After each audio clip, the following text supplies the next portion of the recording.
Memphis, and we are glad that you're here with us.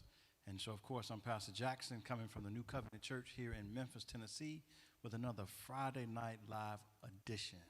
And so we thank you for being part of us. And we're gonna get started with this. We're gonna have a word of prayer, but we're gonna have a few announcements first. Please remember that tomorrow is our Isaiah 58 church service.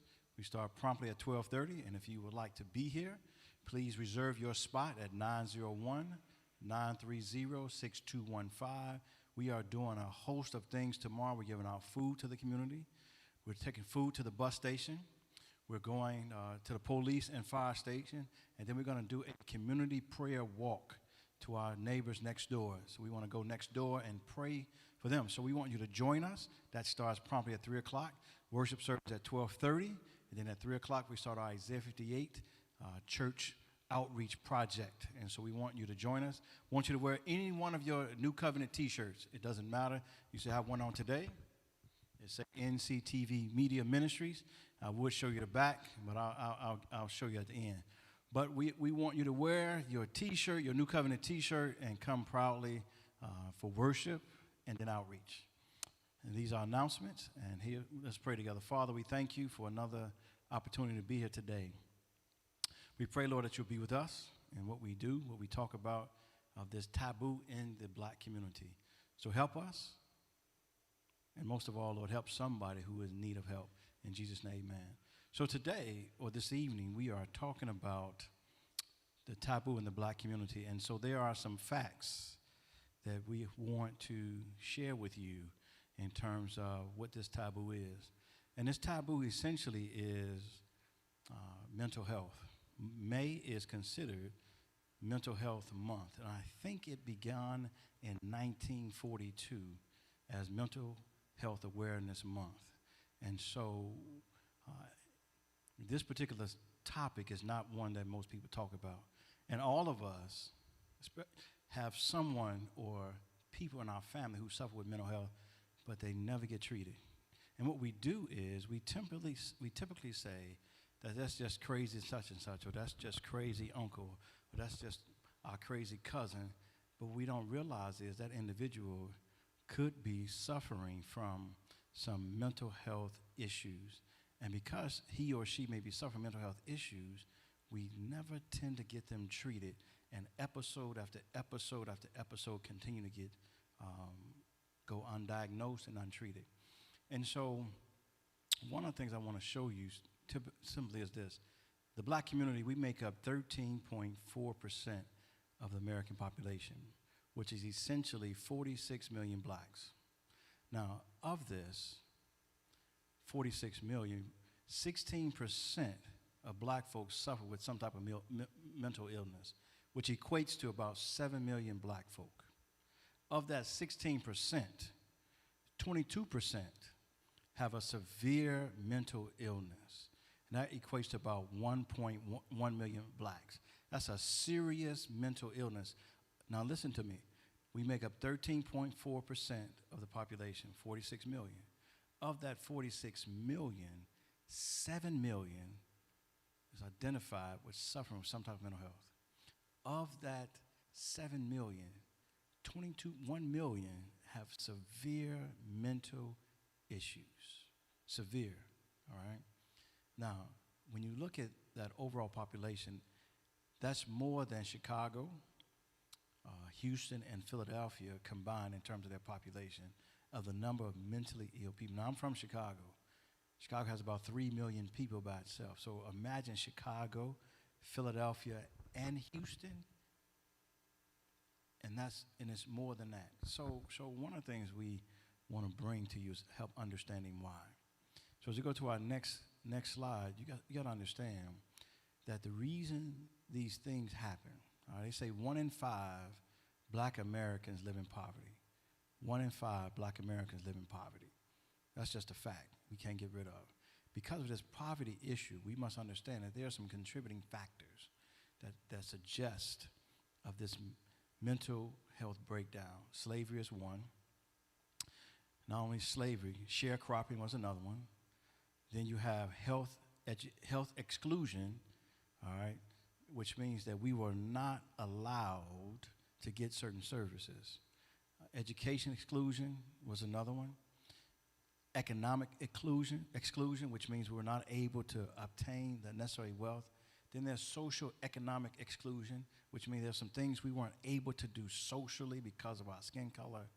And then last but not least, I think there's one more, housing exclusion. We were not allowed to move where we wanted to. There was these red line districts that they had of putting all blacks in one place. And so this information was obtained from the Mental Health America. That's where it was obtained from. And so one of the things I want us to look at tonight is to talk about that from an adult standpoint as well as from a youth standpoint, adolescent, teenagers, things of that nature. And so we have some guests, of course, to talk about it. I think, as a pastor, it's very important that we talk about it. We don't often talk about it. See, there's a stigma among black folks that if you talk about your weakness, then something's wrong with you. And so we live off strength only. And so to be weak is to be thrown to the side. And so because of that, many of us do not admit what our weaknesses are. And so you can always tell that someone is depressed because we'll say stuff like this: I'm sick and tired of being sick and tired. And so we just think that person is just tired. But there's a symptom that's present and there's an ailment that's there. Or if we're in the church, we'll just say, pray to Jesus, he'll take it away. We're going to come back to that. Or we'll say, talk to the pastor. Can I tell you a secret? I'm not a licensed psychologist. I'm just a preacher of the gospel with life experiences. I'm not a licensed counselor, even though I can counsel. We can't do everything. God has given other people, other individuals, things that they can do to help society. And so as we get into this tonight, we want you to be able to ask questions. Remember, the number is 901-930-6215 if you have a question. 901-930-6215 if you have a question. We want you to ask that question. We want to be able to answer that question, hopefully in a timely manner. And so the folks who are here tonight, they specialize. They went to school for psychology. And so they are licensed psychologists. And so I'm glad to have them with us tonight. And I'm glad we're talking about this taboo in the black community, this very important issue that we don't talk about. Do you realize how many of us have crises that we don't deal with? How many of us are depressed that we don't deal with it? And so after this video, we're going to bring up our first guest. Her name is Mrs. Lois Curry. She is a school psychologist in the Shelby County Schools system here in Memphis, Tennessee. And we're going to we're going to talk to her, all right, get some information right after this video that plays for you. There are few groups who could stand to benefit from therapy more than black people. I mean, think about all the things black people have been through: slavery, segregation, winter, all equally traumatic experiences. But unfortunately, even as therapy has become more mainstream, the black community has had a tough time getting the help that they need. It's hard enough to get mental health treatment in the U.S., but studies show that racial and ethnic minorities are significantly less likely to receive mental health treatment than whites. Black and Hispanic children are less likely to get mental health care than white kids. And studies show that irritability in the average white teenager is often labeled as depression.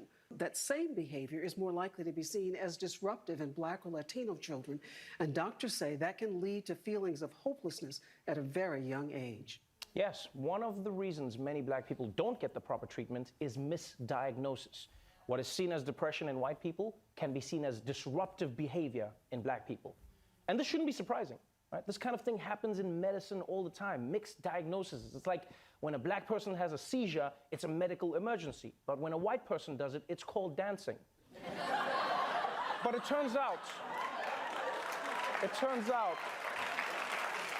even when black people are properly diagnosed with mental health issues, it can still be a challenge to find a therapist who's equipped to handle their needs.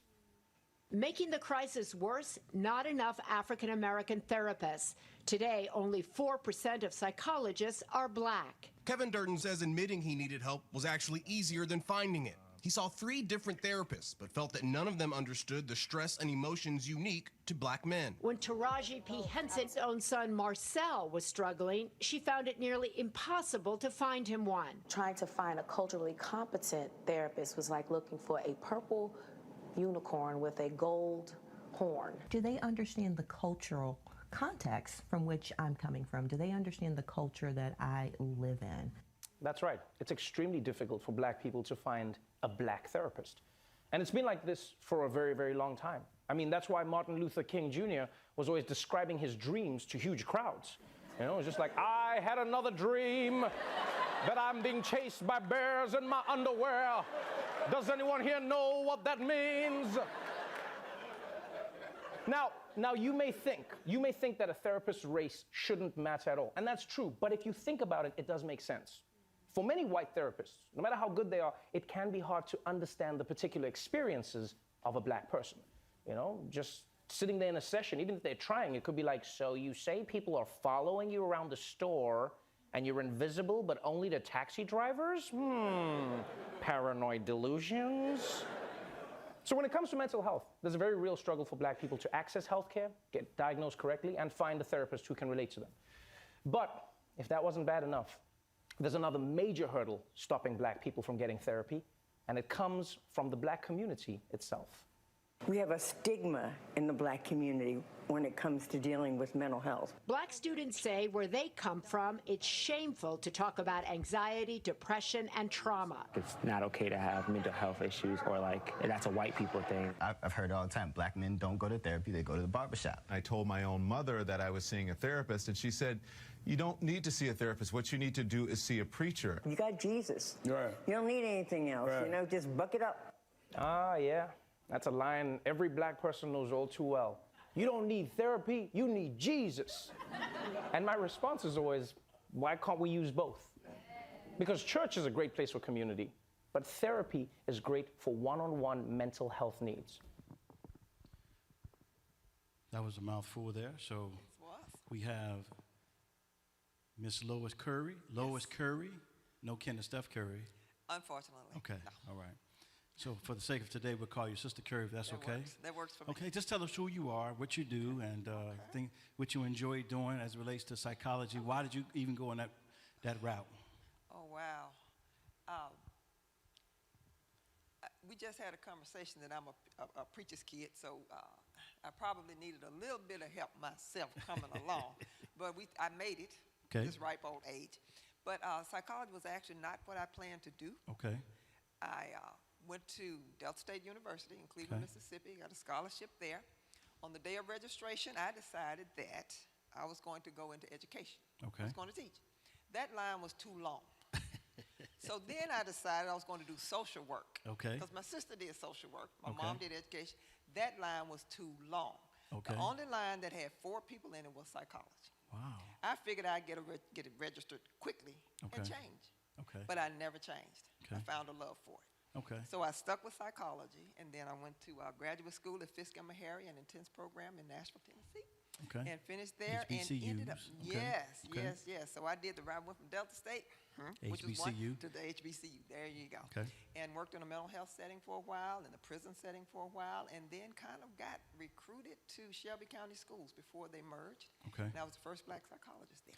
First black psychologist. Shelby County Schools. My hat's off to you. Yes, I got Rosa that. Parks. Yes, Rosa Parks of the yellow school bus. Yes. Of the yellow, gotcha, yellow school gotcha, bus. gotcha. I just have a love for the students, and I figure somebody needs to advocate for them and do it in a practical, nurturing way. Okay. And so I love it. Well, let's jump into this if you don't mind. Why do you think black folks, we as black folks, have a hard time dealing with mental health? We feel we are so strong that a mental weakness is a disgrace.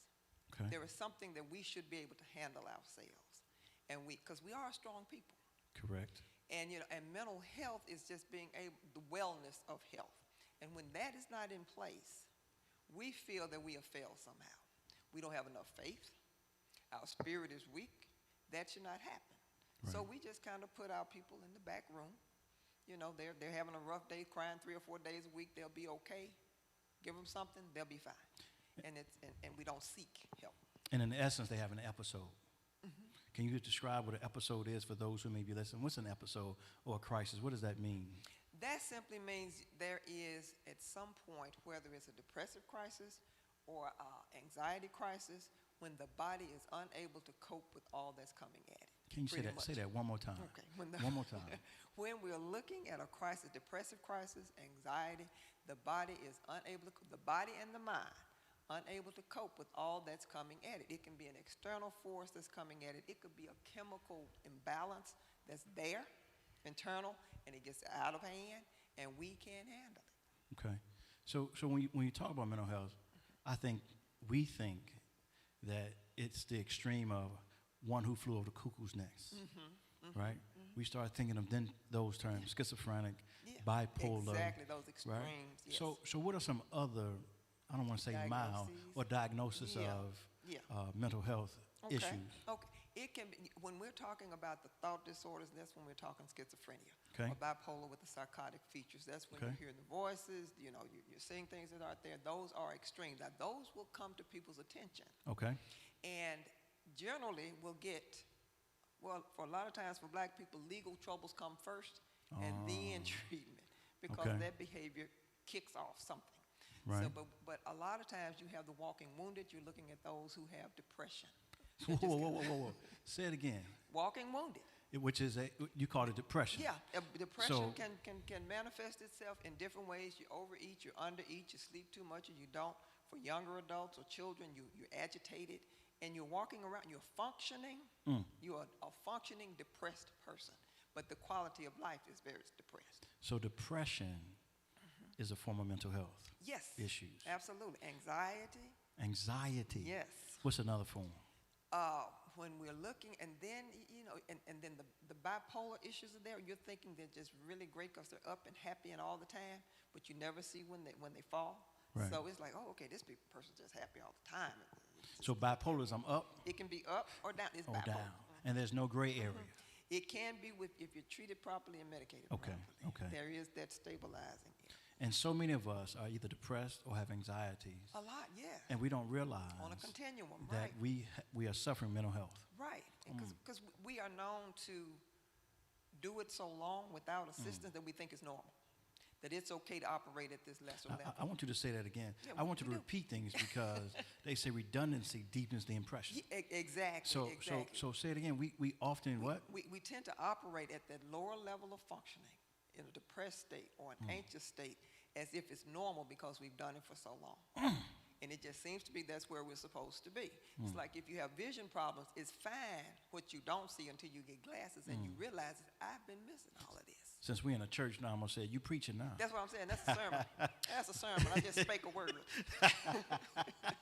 You gave a word, spoke a word. I'm going to receive the word. There you go. Hang it on your mind. Let the Holy Spirit breathe on you. No doubt about it. So here's what I want to understand. Okay. I want to say, I read a statistic from it's called Church Pews, I believe it was. And they said 50% of Christians are depressed, even though they pray to a Savior. Yes. Why do you think people think that all you can do is pray it out and you don't need a counselor or a therapist? We tend to, as church people, believe it shows a lack of faith.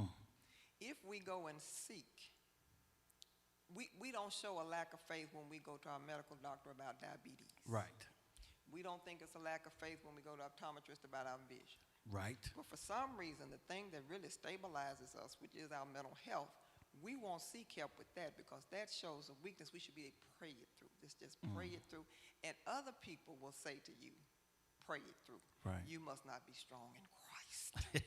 You must have done something that, you were even suffering with this in the first place. Right. And we tend to bow to it. Right. And don't go out and seek those who might just truly be ordained by God to help you through this point.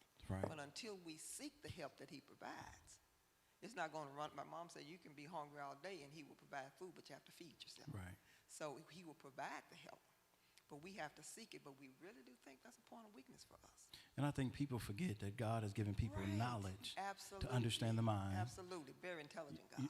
And so we forget that. Yes. You know, and when because back in the day, you know, I'm 50. I want to ask how old you are. Ooh, young. But back in the day, if you said you went to see a counselor or a therapist, they'll say, "What's wrong with you?" Yeah, what's wrong? Exactly. I mean, why isn't I'm trying to get right instead of be wrong? Yeah. And I think the challenge is that, like you said, we get so used to the crazy uncle, right, the insane cousin, the episodic, I don't want to say it wrong, the sister that's always in a crisis. Yeah, there you go. That we just look at it as being normal. That's right. Because anxiety, like you said, is a mental health issue. Now it's really huge. Depression is a mental health issue. Exactly. So here's my question. Where do these mental health issues come from? Because let's say I come from a good family. Wow. Is it because of a trauma I've experienced, or is it hereditary? Is it cultivated? How do they come about? It can be all of that. It can be all of that. There can be a family history that comes out. There could be a family history of depression. ADHD in children, you're going to find it in somebody else before you get to the student you're actually working with. So some of it is coming down through the genes. Right. Some of it is situational depression. You know, you get in like the pandemic, a lot of people are probably experiencing some situational depression. Simply because there has been so much stress, so much anxiety in the course of what's going on now. Or they can be involved in something that's really traumatic with their family, and it's situational, and you move past that. Some people deal with ongoing major depression, and it's just there. But it can come, with black people, there are so many cultural, socioeconomic, racial, so the facts political influences, they're there that feed into what's going on with you. And if you don't have your kryptonite and your force field up and all that, and even when you do, it creeps in, and the mind will respond. So let me ask you this: how can we? You know, you went to school, you studied it, you've been in school 12 years, studying psychology, perhaps, right? I haven't. Anyway. Right? Don't you start with me, right? So how is it someone, average Joe, average Joanne, right? How can they be able to know that someone's in a mental health crisis besides them going nutso? Right. How do they, somebody who's depressed, how do they know that someone is in that state of mind? What you do is look for what's different. Look for what? What is different. Come on now. If you are around. So it's simple.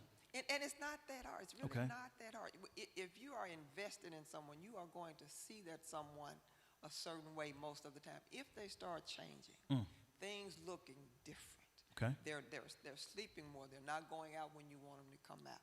Or they're just up in the air about everything. Something is different. And that calls for a conversation. What is going on? What's triggering? What's triggering? And it doesn't have to be anything that's you come in, sit down, and close all the windows and lock the door. Let's have a talk. Let's have a talk. And just sometimes that can be enough because they can dump the bucket, talk to you about what's going on. Don't have to hide it. Feel free, get it out. Sometimes you got more than that. You might have to go see somebody, talk to somebody professionally. And if you're looking at a chemical imbalance, you might be looking at medication. But you have to be. Ooh, that's really, another dirty word. That's exactly. Yeah, give black folks in church a pill. It's like, right. But we have to, but you help them by watching what they do. Right. And if you've been around that person long enough, you will get some feel that something is not right. Hey, y'all, this is Pastor Jackson. Just want to let you know, again, you can ask us questions. We have Sister Curry here, who's a licensed psychologist. We want you to ask any question you want. That number is 901-930-6215. I want you to ask questions. Send those questions in. We want to be able to answer those questions because we are thankful that she's here today because there's some things that we're hearing that we haven't heard before, or we've heard it, but we haven't acted on it. So here's another question I want to ask you. So it's not normal for people to just act out and start having screaming fits and yelling and screaming and having tirades. That's a little to the left. Okay, it's not normal for somebody to just be quiet for days at a time. Right, and if that's the changing of their pattern, that is what's different. The mind follows pretty much a pattern. So here's a hard question. Okay. Let's say I'm having a crisis, mental health breakdown. You see it. We're related, right? You're my sister. You see me having this breakdown. It's evident. And you say I need to get help, but I don't want to get help. How can you help me? Depending on the extent of the so-called breakdown, Okay. as we say, how much of a danger you are to yourself or somebody else, Okay. as you say. Now we're talking, we're making a phone call. Phone call to I love you enough to call a crisis unit. not the to say- police, but a crisis unit. A crisis unit. Okay. Associated with the hospital saying, I need some help. Okay. This is what's going on. The key word is a danger to himself or someone else. I love him enough, you need to come. Right. You Okay. need to come. And because we don't want you to get in a situation where it goes too far. If I can catch you in the acute state. and Explain treat it, acute. When it's sharp, hit it right then, when you're in the middle of it. Okay. You've not seen one before, this is it, an acute state of just like psychosis, that. right? That you didn't see it coming, but there probably were signs, but I didn't see it coming. Call in, get the treatment you need right away, get you stabilized. One of the things we don't do well, unfortunately, we don't have family talks at home. Exactly. You know, I grew up with them, though. You're a preacher's kid. Yeah. And I'm old. Yeah. And my family, we have family talks, right? So we don't have family talks, right? We don't. You know, many times back then, kids didn't have a voice in anything, right? Now I understand certain things don't need a voice, but what black parents didn't understand, especially single black mothers who raised their kids, they didn't realize by silencing that voice, they silenced the kid from expressing themselves. Right. Because he feels when I'm looking at this adult, I don't have a voice. Right. How can we turn that trend so that people understand that we need to have family talks, to sit down, talk about what's going on, and why is that important? I'll start with the why it's important. Because we need to know, as a family, who we're dealing with. And if the person is not allowed to express themselves at all, we don't know where they're thinking. And the only way I can deal with somebody is at least to know where they're standing. Right now. That's why when you're coming into therapy, it's a lot of conversation on the front end because we're trying to figure out where exactly is the mind. What are you thinking? How well is it? We're doing a wellness check to see. And as black families particularly, it's sad because we have all grown up knowing the close family ties. And that extended, is what right. kept us tight. Exactly. That's what kept us tight. And when that started to loosen, then we see more of the acting out behaviors, the inability to just understand boundaries. Right. To go to school and act like you at school, act like you got some sense. Right. Don't let me come to school. Don't have me come up there. No, don't embarrass me if I come. Right. Tell me now before I get there. Right. So and all of that goes back to a strongly knit family, which makes for a stronger mind, because their support system is tight. Right. And I'm hearing you say it's important that expression in the home is a welcome mat. It is. And it has to be. It is. Because we get used to our kids or even our spouses saying, I'm okay. Yes. But the behavior says, You're not. I'm angry. Yes. I'm pissed off. I'm depressed. I don't want to be bothered. I want to be isolated. But what you said you was all right. Yep, so I just took it. Right. And what I'm hearing you say or suggest to us is that we can't get used to the abnormal. Exactly. But we've gotten used to the abnormal. We have. And we made it normal. Right. And it's okay to not be okay sometimes. Right. That's okay. That's not a weakness. Say it again. It is certainly not a weakness to not be okay. Right. Just sometimes you need to self-reflect. Just stand in the mirror and say, listen, I'm not right. Right. This is not tight. Right. This is not tight at all. Right. I got to do something. And I'm glad you said that we make the abnormal normal, because I've been in ministry. It's my 21st year. So we get used to church members being mean. We get used to church members veggie cussing each other out. We get used to people not forgiving and being merciful And we think that stuff is normal, but that's abnormal behavior. That is so far to So that means that there's something on the inside as to why a person can't let this thing go. Is that correct? Absolutely, Okay. absolutely. The outside manifestation is a pretty clear picture of what's going on internally, because what's in there is coming out. What's in your head gets to your heart is coming out. Right. If it's negative, positive, it doesn't matter. But there are so many wounded people out here. Right. They have been hurt from trauma, bad relationships. A lot of people really grow up in situations. They don't grow up in families, and their response is rooted in now that's heavy. Can you say, situation. many people grow up in what? They grow up in situations. And not what? Families. They just do, and your response to the world is going to be different. My coming from a nurturing family situation, a nurturing family unit, where we had sat on Sundays and ate dinner together and had conversations, went to church together, will be a lot different and more solid than someone who came from a situation, family just torn up from Always the time they get trauma. up. Always trauma. Okay. They just thrive on trauma. My response to the world is different. All right. I'm going to say this. Doc, you preaching. But you're also helping us understand. I hope so. So we're going to take a pause for a minute. We're going to show a video. We're going to talk about the video. Then after that, we're going to show another video and transition to school psychology. Okay. Okay? All right. All right. So please check out this video real quickly. We're going to talk about it.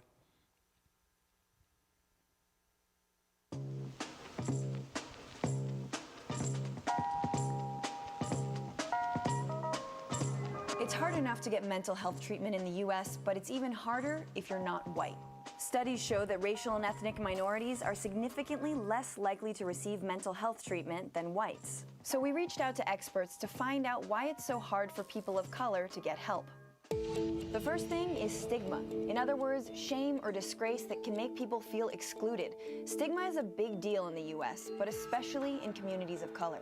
The Asian American community has high amounts of depression, anxiety, and other mental illnesses, just like every other community. Even when people might get connected to a healthcare provider, often the family doesn't understand. They feel like if it's known that their child is seeking help, that the family will be looked down upon. Your cultural value, your cultural circle does not afford you the possibility of asking for help. Not being able to even verbalize that piece then leads people to very dark corners and very dark places. Depression, untreated depression in those cases oftentimes leads to suicidal ideation or drinking or substance use of some sort.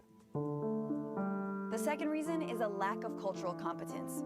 Cultural competence is a doctor's ability to recognize the different places their patients are coming from and then be able to adapt to their needs. Traditionally, African Americans will not come in and say, I'm depressed. They'll say, I'm sick and tired of being sick and tired. Fatigue is a real clear sign. So they'll not really even appreciate themselves that what they're experiencing is a mental disorder, because that's considered frailty.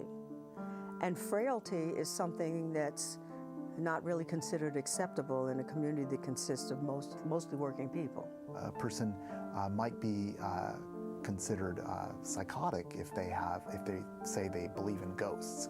But this is a cultural belief. Sometimes it can rise to the level of a delusion, but sometimes it just has to be taken into account. Not being sensitive to culture can lead to a wrong diagnosis, and that's happened.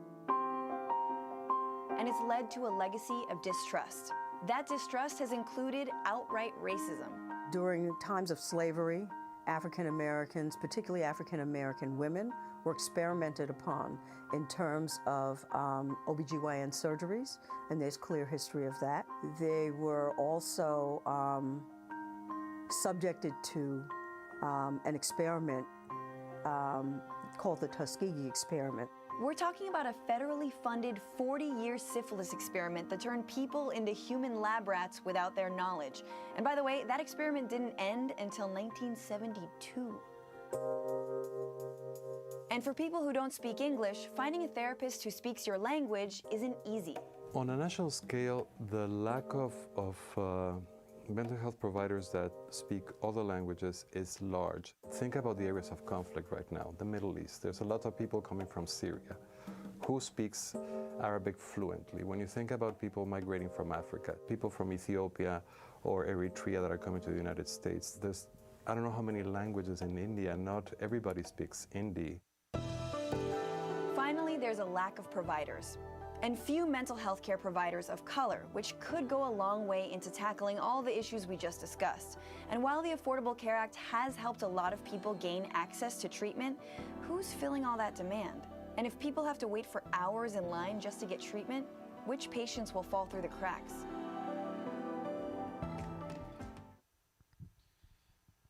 What do you think of that? All true. All true. All true. Absolutely true. We do have a basic distrust as black people of going to counselors in the first place. But if they don't look like us, the mistrust doubles. Simply because it's like, okay, I don't think you have my best interest at heart, or I don't think you will understand what I'm talking about if I said it. And sometimes they said language barriers is not always they're speaking two different languages, as in English and Spanish.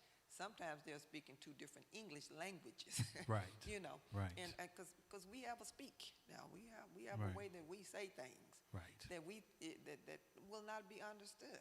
Right. And I had a situation we were doing an assessment, and one of the questions was, why do people brush their teeth? And the young man, the little boy said, well, because they're buttery. Yeah. Buttery. Buttery. Yellow, buttery. And I'm like, okay, they're yellow. You brush your teeth because they're yellow. But his speak is buttery. Right. And the person who that makes no sense. I said it makes plenty of sense to me. Right. They're yellow. They look like butter. That's why they brush them. Right. So our language goes a long way to understanding. And if you don't understand what I'm saying to you, you can't help me move past where I am. So one of the things I was mentioned in the video was there's a shortage of black therapists. And it is. Why do you think more young black males and females who enter the college cohort doesn't look at this as an interesting career or just don't want to be involved in it? And it's unfortunate. I think it's because there's been lack of exposure to what it is. Because it's a seek and find mission. You go in looking to find the cause of a problem, and it's always exhilarating when you find it. Right. You two work together and you get there. But we kind of steer, just like we steer away from getting treatment, we steer away from professions where we figure other people don't do it either. So that there can't be a demand for that anywhere. Can't be a demand for. Wow. But it is because we go through so much. Right. That we want somebody like us to hear us. Okay. And talk to us. But we'll go, of course the computers and IT and all of that is huge now, but we traditionally do not. And there is a struggle out there to find. Yeah. I get phone calls here, and even when I was up north in Detroit, for recommendations for Christian counselors. Yeah, hard find. And I haven't found any in Memphis. I get phone calls from families who males need a male Christian counselor or a male counselor. Yeah. Hard to find. I get phone calls for families who need family therapy beyond the pastor, talking to them. It's hard to find. That's true. So you send them to their cousins. Right. Their distant cousins. The distant cousin. And it takes 10 sessions for them to figure out the first one. Right. So what do we do? I mean, it's like it's disparity. What do we do then? And it is huge. And it's huge. There are, I got a couple favorites here in the city that I steer people to. Okay. Christian-based black. Okay. I steer them that way because they're good at what they do. Okay. And but you're going to find women who are going to seek it out more than men, because men, they got to be strong. So you got to get by. Yeah, you got to suck it up. You got to be it. But we have got to actively, and I talked to your member, Mr. Sharpwell, a lot about this. Actively recruit and get people like us in the field. But then it's hard because they're not really encouraged once they're in the field to stay in the field. Wow. They're not encouraged to do that. Roadblocks are thrown up everywhere. Okay. So but it's going to be an active recruitment. It has to be active. So let's get to the statement you just made about black men are hesitant with counseling. Why is that? Because they're the pillar of strength. They have to be, they perceive themselves, and they are perceived a lot as the pillar of strength. And any little kink in that armor, I think they fear if there is just a little bit of light in there, things that they don't want to come out will come out. It's not, I'm not as strong as you think I am. I need help. So what we do is buckle down the defenses at that point. So what happens if I have a chink in my armor? It never gets fixed. I got to cope somehow, right? How do I begin? What are some things that I do negatively that I start coping with? You get the drug and alcohol use. Okay. You get illegal activity. Okay. You get sexual acting out. Okay. And you have a baby on every corner. Okay. Because that's your manhood now. My Right. manhood has been threatened, so I got to go and show I'm a man. Right. So I won't go and do these things to make me big pimping. Okay. You know, that's what I'm going to do. And then when you have that other positive side. So let's say those negative again. Drugs and alcohol, one. Illegal activity. Illegal activity. The children, just producing Babies children. everywhere. Yeah, babies all over the You place. said sexually acting out. Sexually acting out. And Rarely coming home. Exactly. And then your family is torn up because you're not, Right. you're not coming. Right. You're not, because if I show up and saying I'm the man of the house and I can't meet those needs, now I'm upset. We got Right. anger. We got, you know. Oh, I leave. There you go. Right. You vamp. I'd rather leave than I'm not up to it. Right. Okay. All right. So, Dr. Curry, for the sake of this talk, we're going to transition to school psychology. Okay. We want to show you on the video again. Before we show the video, if you have a question, please don't hesitate to call us, 901-930-6215. That number again is 901-930-6215. We are here with Sister Lois Curry, licensed psychologist of the Shelby County School System here in Memphis, Tennessee, but giving us information I can have all. All right? So as we watch this next video, we want to transition and talk about children and mental health.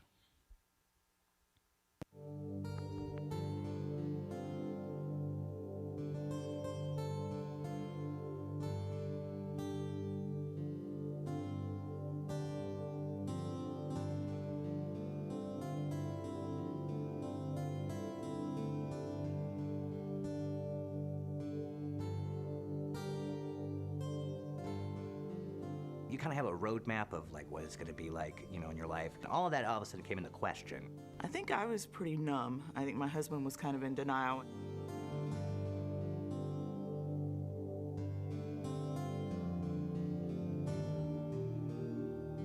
We haven't told a lot of people about Jack because we're so worried about the stigma. We don't socialize, and that's one thing that's kind of sad, that she's never had a birthday party at home. It just seemed like it was taking over our lives. I was shooting heroin every day. I was doing it behind my mom's back, my family's back. That summer there should have been a dozen times where I should be dead.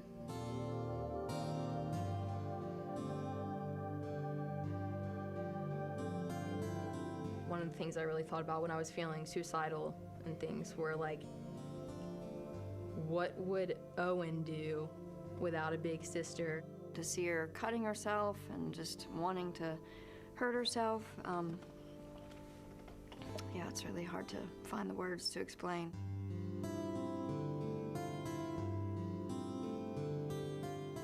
When I woke up that morning, I had a text message from him that said, "Hey, I love you." I texted him and said, "You are my boy. I love you too." I don't know if he ever got that text message or not.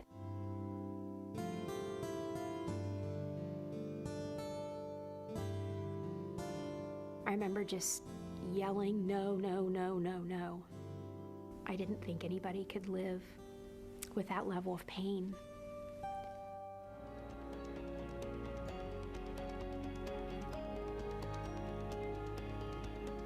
I think a lot of people feel that mental illnesses are something we make up in our minds. It's not necessarily that something's wrong with the child, it's that they're living a battle inside that is like so much bigger than anyone can imagine. A lot of people don't know much about autism. people think that they're dumb and that they can't do things other kids can. And he will.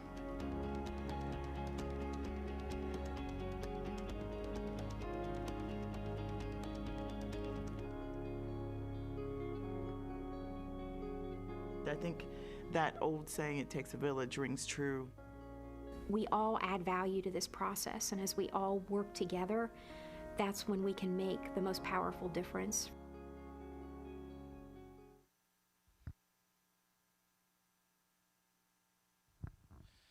All right. We have, it's three of us now, as you can see. You know this young man here? I do, I'm glad to say. This is, for sake of this conversation, this is Stanley Shotwell II, a.k.a. Elder Stanley Shotwell II. He's the head elder here at the New Covenant Church. And yeah, he holds information, isn't he? Not only is he the head elder here, but he's also a licensed psychologist. Licensed school psychologist in the Shelby County Schools. Yes, sir. And so we are glad that you've made our acquaintance today. And so we want to transition this from adults to children. All right, so if you all can, and you can pick and choose how you want to go. I understand that you helped train Yeah, he was in good shape. I just kind of followed along behind him to make sure he stayed in the middle of the road, and he did just fine. You make sure you do that, because he can veer. Now that I know he's an elder, I got to put two eyes on him instead of one. Okay. So tell us about, what is a school psychologist? And I ask two questions. You pick and choose, you're going to take one. What's a school psychologist, and what's the importance of it? Because when I grew up in school, there was no school psychologist. I didn't either. So what is a school psychologist, one, and what's the importance of it? Well, in a very basic sense, a school psychologist is simply a psychologist that is based in the school. Make me feel stupid right now. No, sir. Of course not. But the difference is that we are really focusing on, how we can help the child be successful either in the way of academics, socially, behaviorally, emotionally, just setting them up for success, whether that is, doing an evaluation to determine whether or not they need some kind of services or, just any kind of supports just to help them along. But the end goal is always just to make sure that they are successful in all aspects of life. Okay.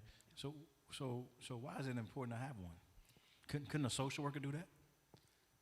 They could, but not as well as us. Or a school counselor? Yeah, see what you're trying, you're trying to set us up in Civil War, back at work, a Civil War. But we advocate in a very qualitative way. Okay. Because what they expect from us are written reports, written documents based on a comprehensive evaluation of the child that gives us a whole child picture so that we can make decisions academically, socially, environmentally for the student. So we can get a written record. And this follows that student and gives you an idea of who the student is and what they need. Wow. So here's my question. Let me get it out. The type of kids that you see, are they considered normal? Are they considered abnormal? Are they considered with a diagnosis? Do they have to have a diagnosis in order to receive your services? I mean, what are some things that you all see? Those that we see, all children are normal to me. And they are more alike than they are different in all situations, I'm concerned. Now, they don't have a diagnosis until we really give them one, So they don't come in diagnosed. They come in needing a clear picture of what they need. So and people say, and we have different levels. We have students who are really, really, involved with medical issues, cognitive issues, and we're on a continuum. We have those who just need a little support, all up to those who are wheelchair bound and need extensive supports. Okay. Okay. What's the toughest part of the job? Man, there are many things that are tough for it. For me, it's that attachment. Yeah. We work so closely with our students, and it's on a one-on-one basis that you can't help but really fall in love with that child. Yeah. Because, at the end of the day, it will be us that makes that determination, whether they receive special education services or not. So we're affectionately called the gatekeepers to special education, meaning, either we let you pass or, you know, we bar entry. Yeah, so too much power for one. It is entirely too much. But yeah, that would be for me. I'm pretty sure it'd be about the same for Lois. And it is. And the hardest population, I think, are the preschoolers, the babies, when parents have not heard a diagnosis. They know something is wrong. Something is not quite something's just a little off. Okay. And they have to come in and see what that is. And when you come up with a diagnosis, whether it's autism, whether it's developmental delay or intellectual disability, and those parents have to hear that for the first time, that's the hard part. Okay. Once again, do a lot of black families want to deal with you all as psychologists because of the potential labeling, because of the potential treatment plan? Is that a difficult part? Because of the shaming that could be? Is that sufficient to say? I think it's a mixed bag. So some parents, and I'm trying to think of the best way to say this, but and this is actually another tough part of our job, is to make sure that we're explaining everything in terms of our findings after our evaluation to the parents. You know, this is where your child is. This is likely where they will be. There will be room for improvement, you know, things of that nature. But for some of our parents, I don't think they necessarily understand in the moment, you know, what it is that we're saying. And that in and of itself becomes a challenge because, you know, they're going to be with that for the rest of their school and career. So, you know, just making sure that we convey that information, like I said, that is a challenge. Okay. You know?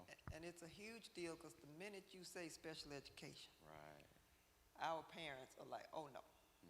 Because you get in that class, you'll never get out. Right. And there's a stigma to special education that our parents don't like. And we have to be very forthcoming, saying, if your child is referred to me, and I'm very clear, if you are, I want you to clearly understand, there's a likelihood that it will be determined that they will need the extra services. But, and then once you say special ed, some of them fail. They really do. And then we have the other end of it. It's like, oh yeah, because that gives me a check. I mean, that's just the bottom line. That gives me a check. So yeah, that's fine if you call it that. But we have a lot of children with learning disabilities, which simply means they have the IQ is fine. They learn differently. Okay. And I have to explain that to parents. Okay. So what percentage of your population has mental health challenges, would you say?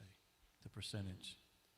I mean, I know it's probably kind of difficult to measure.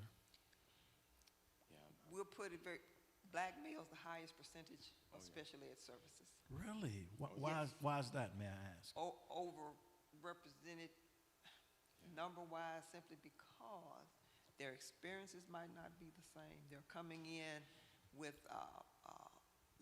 sometimes no daycare, preschool kinds of, so they come in and the perception is they don't know when it's actually lack of exposure. Okay. So if you get someone who's assessing their student who does not have any idea where the student is coming from, the student looks a whole different way. Okay. And it looks like there's a learning disability, but all you really need to do is teach. Right. Wow. But if they identified early with the learning disability, then like, oh, okay, you know, and you're placed in a position where you don't really grow.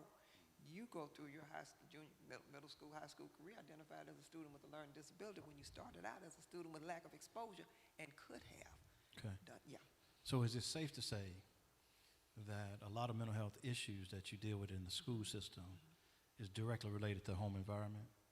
Or is it more hereditary? Or is it a combination of both? Is one greater than the other? Or it plays a factor in? It's definitely a combination, and they both play into each other. One thing that came to mind, you know, when Lois was just speaking was that idea of, That's is this Sister I'm Lois. sorry, Sister Curry. See, we work. There you go. Elder. Right. There's this thing called disproportionality, and simply what that means is that, speaking to what Sister Curry was just speaking, is that students, and it is usually students of color and our male students, who are over-identified for special education services and under-identified for gifted services. Right.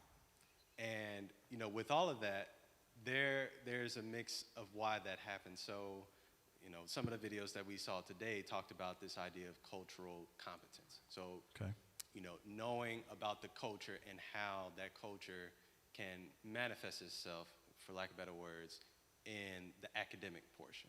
So, for example, let's take a black male student who is hyper all over the place and things like that. And, immediately, we'll say a white teacher will say, well, this child needs special education services. He's got ADHD. They'll go on a laundry list of things. He's just bad. Oh, well, and the other one has ADHD. Right. That's a medical call. Right. Yeah. And right. So the distant cousin is bad. Yeah. Right.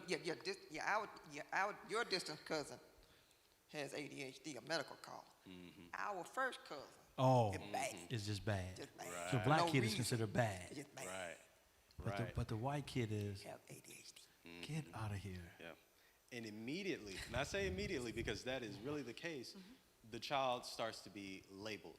Right. And if you don't have, again, another issue, there's not enough psychologists of color, black psychologists, things like that. Immediately you have another psychologist that comes in, it's like, okay, yep, disability, stamp them, and they go their whole school career in a special education setting, when in actuality, like Sister Curry was just alluding to, it could just be a matter of, did they have enough exposure, to the schooling environment? Were they prepared for this? And most of our students, they're not. Wow. Well, you two are enlightening the audience here. Once again, if you have a question, please don't hesitate. 901-930-6215. There's a couple more questions, then we're gonna bring it to a close. What's the hardest part of this job as it relates to mental health with children and their families? What's the hardest? And we'll let Sister Curry go first. What's the hardest? I think the hardest part is watching them struggle. And I've done this, 31 years. I've been just in school psych. I came out of community mental health into school psych. I've been in 31 years. And the hardest part of my job has been a situation in particular where we had copycat suicides. Copycat suicide. Yes, we had one suicide and we ended up with 4, I think, in the next couple of weeks. And there's always that fear there that if one happens, that's what's going to happen. And we have so many students who are on edge now. And schools are the safe place. And they have not been able to come. And we don't know what's happening to them because they come out of abusive situations. Okay. And I think my greatest fear is I'm not able to meet the needs of the ones who come to me. It's kind of like a church. You open the church, and if you can't meet the needs of the ones coming in, what's your real purpose? Right. So and I always wonder, what is my real purpose today for the students I meet? So that's it. You got autism, you got emotional disturbance, you got ADHD, you got all of these things that if students didn't have to worry about other things, learning would be easy. Okay. But it's all these other X factors.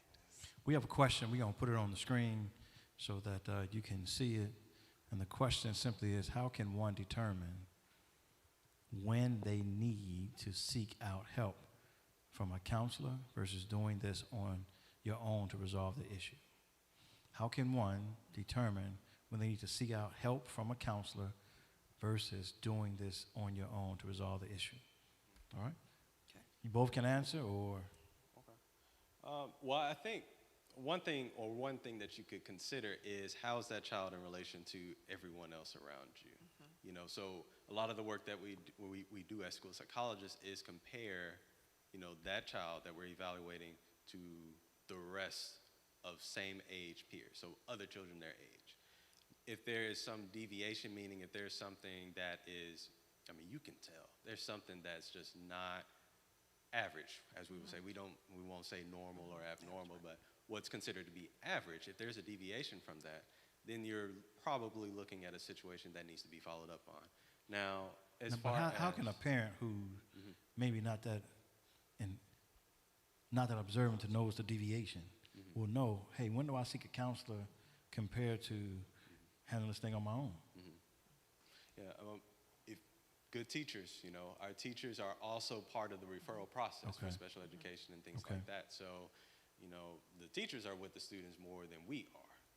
they're in the classroom with them on a day-to-day basis. So normally the teachers would reach out to us and let us know, hey, you might want to take a look at such and such child or whatever, they're doing this.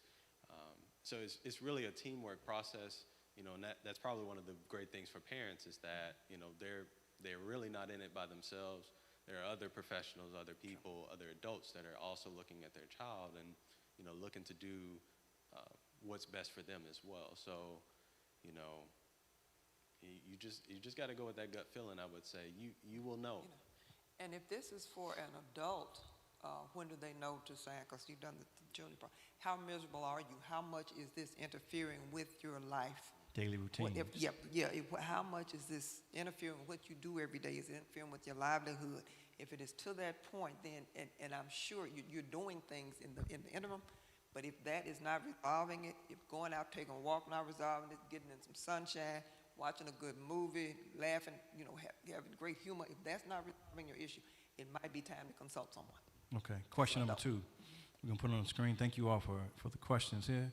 Question number 2 simply says this: what advice do you have for caretakers who are dealing with family who have mental issues? Take care of yourself first. Okay. Self-care. How do I do that? Get a break. Get a babysitter. Okay. I don't care what age the family member is, so you can get a Okay. Self-care. So take a break. Take a break. Okay. Take a break, and it doesn't have to be something expensive. You can do a long trip. Go take a walk. Okay. Go to a movie. Do something just to get away from the lack of a better word, the craziness of it, because it gets just frantic. Right. So make sure you get a break. Have a support system, even if you have to take them to one of the areas. They have an area daycare that you can do for family members. Make sure they are being treated, medicated, whatever needs to be done appropriately. If you can, and never hesitate to call for help. Okay. Yeah, but you have got to take care of get a break from it, because you will be the next one in line. Right. Okay. And that's whether they have mental issues, physical health issues. It doesn't matter. Because you can't take care of anybody else if you're not in any shape. Because it will wear you down. Yeah, eventually. absolutely. Okay. Absolutely. It'll take chunks out of you. Okay. All right. We're going to ask Shotwell the question, most challenging time. If we have another question, please don't hesitate. 901-930-6215. We are thankful that you're asking questions. So what's the most challenging time you had at a school psychologist dealing with the mental health phase of things? In all my 3 years in comparison. 31. 3. He's only 32. So. Right. Young blood. Big baby. Yes. Wow. I got him doubled in age, 61. My birthday in June, y'all owe me. I got you. My most challenging by far, and Sister Curry knows about it, but I had this student that I met last year, and I'm trying to tell the story without getting to whatever about it because it's close and dear to my heart. Okay. But we had a student that enrolled at our school. He kind of came in on the tail end, so he wasn't there for all of the time, his whole elementary school and what should have been middle school career. He came in and he was exhibiting a lot of suicidal ideation. So he was trying to jump off rails, he was trying to jump in front of cars, all kinds of things. And just listening to how he would talk, it was very, very much depressive and along those lines of, ready to take his life. And by the time it came to me as the psychologist for the school, I'm reviewing all the records and everything that the school has gathered. And I remember having this moment, I was like, well, no wonder, I'm not making no excuse or anything like that, but no wonder why he feels and he's trying to do all these different things. He was, at the time, in the 5th grade, enrolled in the 5th grade, but was supposed to be in the 8th grade. Oh. We have them. To make matters worse, by the time I started my evaluation, looking at where he was actually performing academically, he was performing on a 2nd grade level. So we're talking about 6th grade levels behind. Wow. And, I'll just call it like I see it, but my biggest question was, why wasn't he caught before he came to us? what happened? At whatever point, he was exhibiting all these different problems, but nobody thought, hey, this child needs some type of help, whether it be special education, intervention, supports, whatever. And that question remains to be unanswered. Yep. And, unfortunately, and Sister Curry would tell you, we run into many students like that. Thankfully, some of them we catch early, but a lot of them, they fall through the cracks like this one did. He's doing better now, but, just thinking, what if he was caught early on in the process? What a different child you would see. Exactly. What would it have done for him? Listen, I want to give my hats off to you all for the work you do, because I know families are not always easy to work with. That's true. And the reason that it's not easy is because they're in denial. Yeah, and This is not my child. And they stay in denial. And it's fear. Fear, rejection, stigma, all these other things. So I want to thank you all for the work that you do. I call him Shotwell, but Elder Shotwell and I, we talk a lot. I'm not a psychologist, of course, but I went to school for social science. And it amazes me, the mind and the deception that the mind can bring upon people to make me think I'm more healthier than I am. Right. And so you have that to deal with the family, but then you have a child who don't know what's going on in his mind. Exactly. And he or she can't express it in a way that you can really provide the right treatment plan for him or her. Right. And so I want to commend you all for the work that you do. I really do. So I'm clapping for you and sending you Bitcoins. Thank you. I love it. I mean, you really. Right. We have another question. Question number 3 says this. We're going to put it on the screen. It says, if one can't afford to pay for counseling, are there any free places to seek help? Now, let me just say this. Free, sometimes you get anything with free. But are there any free places to seek help that'll help me instead of just saying that they talk to me? If we're talking about students, then that's what we do in the schools. We have school-based professional counselors ourselves, and we offer that service for free. Now, what if it's not in the school? It's for adults. Because mental health is not what it used to be. Exactly. So it's not like you can just call a mental health facility. So if I can't pay for it, and if a company doesn't go on a sliding scale, is there any help for me? We do have churches who will offer those services. Pastoral counseling, knowing, the angle is going to take. Okay. Because it's going to take the spiritual angle, but at least it gets you into the door. Okay. And I don't believe you have to be a member. I agree. Of some of these. I agree. And seek it out. It's sometimes it's a matter of getting on the phone and just calling. What do you have? Right. For me, that I can come in and talk to someone, because you're needing it at that point. You're needing at that point. If you're presenting in crisis, they'll see you. Right. At a hospital, they'll see you. Present in crisis, they will see you. Right. So now as far free, that's before in the old days. Yeah. you could kind of do that. Right. You can get some walk-ins there. Right. But now it's that sliding fee scale, which would be quite reasonable now in a lot of places. Quite reasonable, and counselors who honor that sliding fee scale. But a lot of times the thing is, you appreciate it more if you're sacrificing something to get it. Exactly. Sometimes. There's an investment. There you go. Because sometimes free. But you can't get help. So what we're going to do, thank you all, Sister Curry, Elder Shotwell. We're going to show a video, and then we're going to look to conclude. As you see, this is just a part 1. This is Mental Health Month. And so, Sister Curry, we're going to bring you back for a round trip, if that's okay. One little thing, you just really scraping the bottom, aren't you? Well, this is my first time doing this. It's been kind of fun. Well, good. I'm glad to hear that. And so we're glad that you're here. And so please check this video out as we look to conclude. Then we'll come back with some final thoughts. We also have some resources that will be put on the screen for you to, so you can see it, hold it, and utilize it.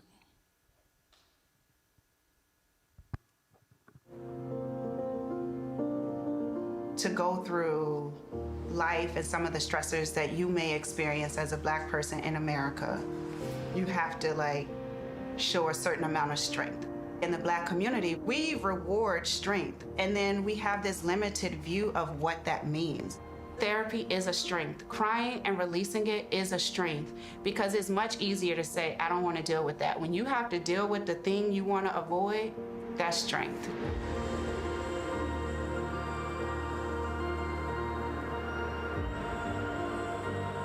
I'm at a point now where my mental health is not negotiable. I wasn't always taught to check in with yourself, see how you're feeling. What happens is that either you're going to learn healthy ways of coping or it may be unhealthy ways. I grew up in Richmond, Virginia with my mom. I'm her only child, her best daughter. My father, we have a relationship, but most of my relationship throughout childhood was seeing him in a prison. In my neighborhood, in my family, I always knew I was going to college. Even as a first-generation college student, you take on that pressure, I have to do this. People have expectations of me. And then when you're starting to feel that separation between how people see me and what they want me to do, but I need help. I just started saying, maybe 2 years ago, don't call me a strong Black woman. Because I don't have to buy into that, but if you label me as that, you're not going to see me as a human.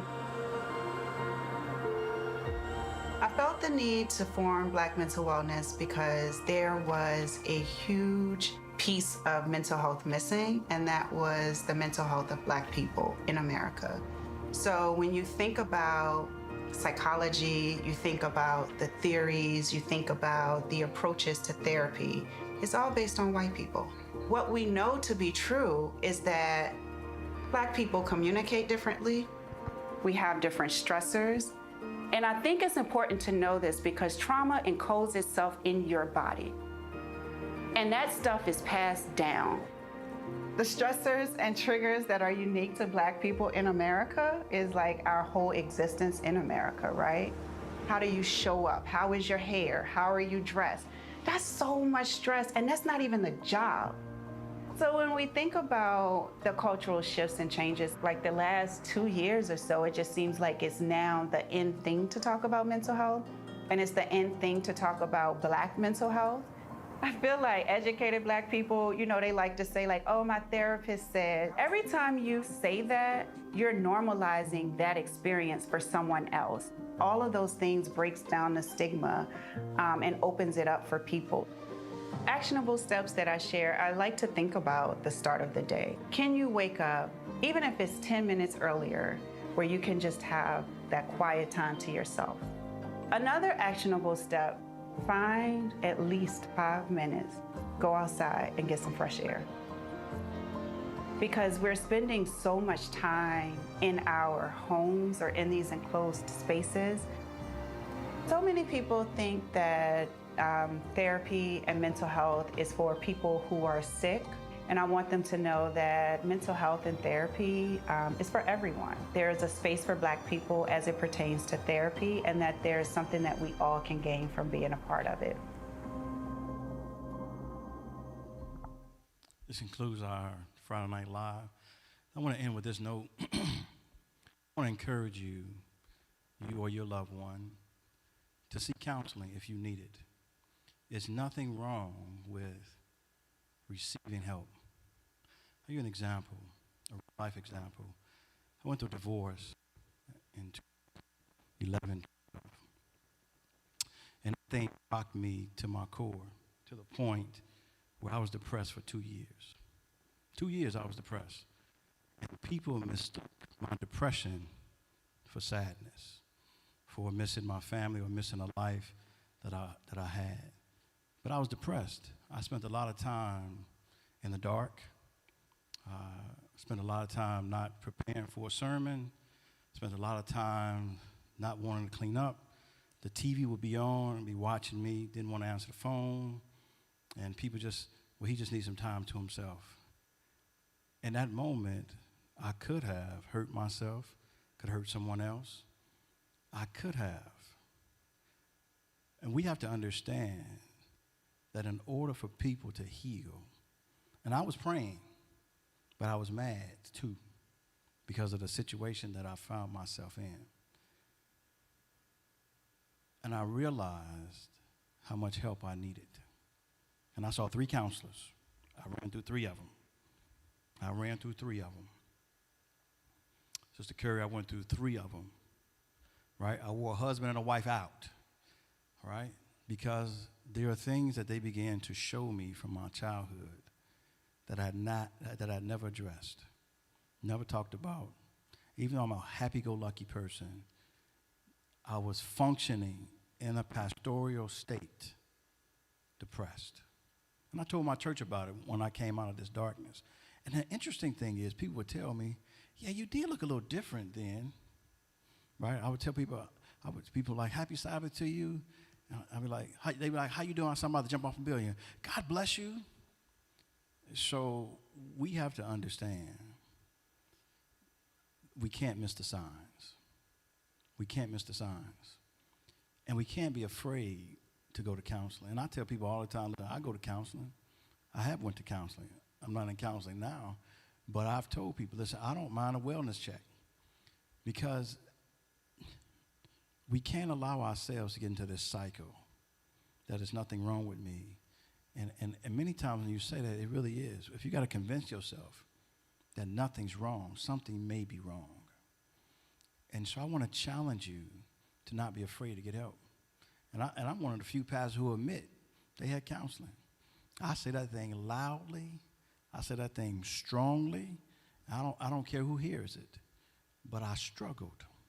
For 2 years, I was in a dark place. And I had to learn some things. And even after that, I was still in a dark place, but it wasn't as bad. And we get so used to normalcy or abnormalcy, and we think it's normal, and it's not. And so I want to challenge you that if you believe that things are just not right, things outside the normal, then seek help.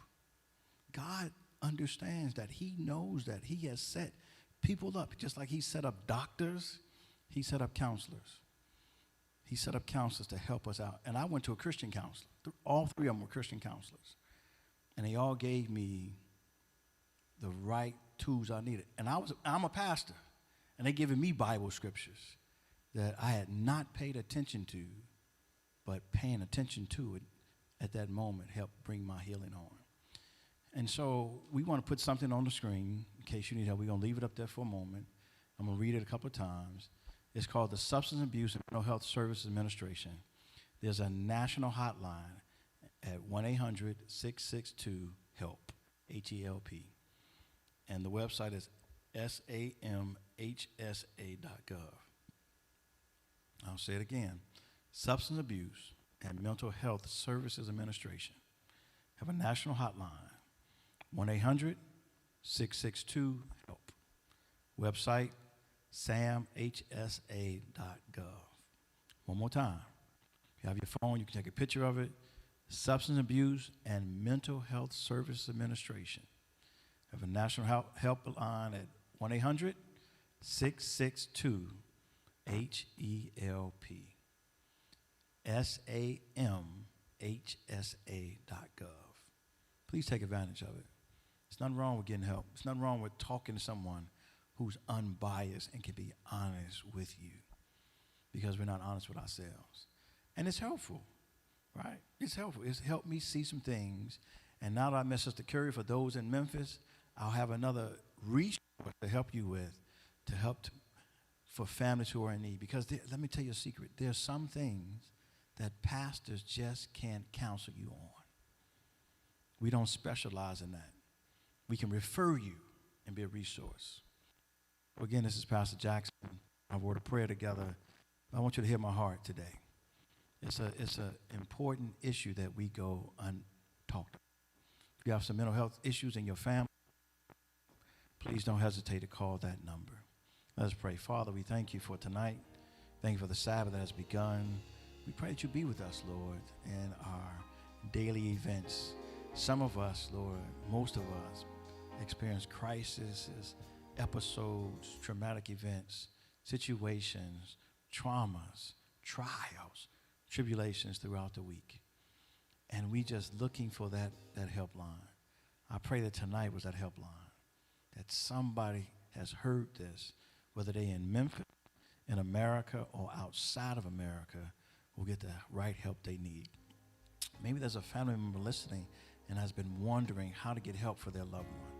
Let this be that time for them to hear this resource because you've ordained this time. Thank you for Sister Curry. Pray that you continue to bless our work in the school system, that you continue to give her wisdom and knowledge and understanding. Thank you for Elder Shotwell, his work, Lord. Give him the endurance to run the race, the faith to hold on, and the integrity to stand. And we thank you in advance for all you do for us, the blessings that will come, the adversity in our life. In Jesus' name, amen. Thank you again for joining us. It's Pastor Jackson signing off with another NCTV Media Ministry production. Peace.